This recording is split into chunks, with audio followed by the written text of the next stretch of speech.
वाढती महागाई आणि पेट्रोल डिझेलची दरवाढ या विरोधात विरोधक आक्रमक झाले आहेत। पेट्रोल आणि डिझेलच्या वाढणाऱ्या किमती विरोधात आज राज्यभरात ठिकठिकाणी आंदोलनं झाली आहेत।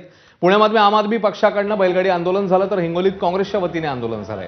हिंगोली शहरातील इंदिरा गांधींच्या पुतळ्यासमोर काँग्रेस कार्यकर्त्यांनी भर उन्हात ठिय्या आंदोलन करत केंद्र आणि राज्य सरकार विरोधात घोषणाबाजी केली। तर तिकडे अकोल्यामध्ये वंचित बहुजन आघाडीने अनोखा मोर्चा काढलाय। मोर्चामध्ये मोठ्या प्रमाणात बैलगाडी, घोडे आणि गाढवांचा वापर करत सरकारचा निषेध करण्यात आला।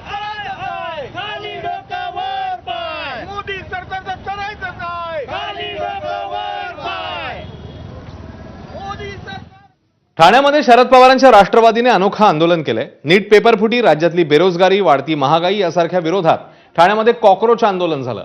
विशेष म्हणजे या आंदोलनात डुप्लिकेट पंतप्रधान मोदी आणि मेलोनी सहभागी झाले। इटली दौऱ्यावर असताना मोदींनी इटलीच्या पंतप्रधान मेलोनी यांना मेलोडी चॉकलेट भेट दिलेलं, यावरूनच प्रतिकात्मक मोदी आणि मेलोनी या आंदोलनात सहभागी झालेले पाहायला मिळाले।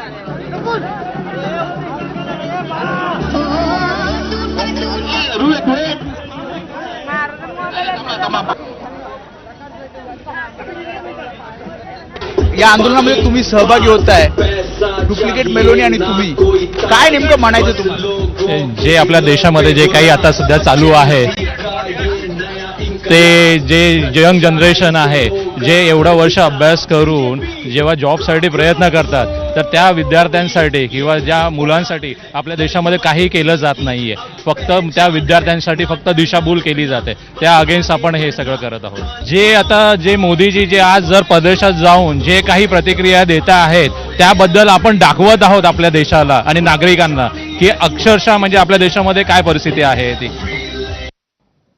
आता बातमी आहे कांद्याच्या दरासंदर्भातली।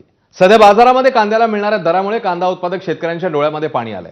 बीडच्या वडवणी तालुक्यातल्या देवळा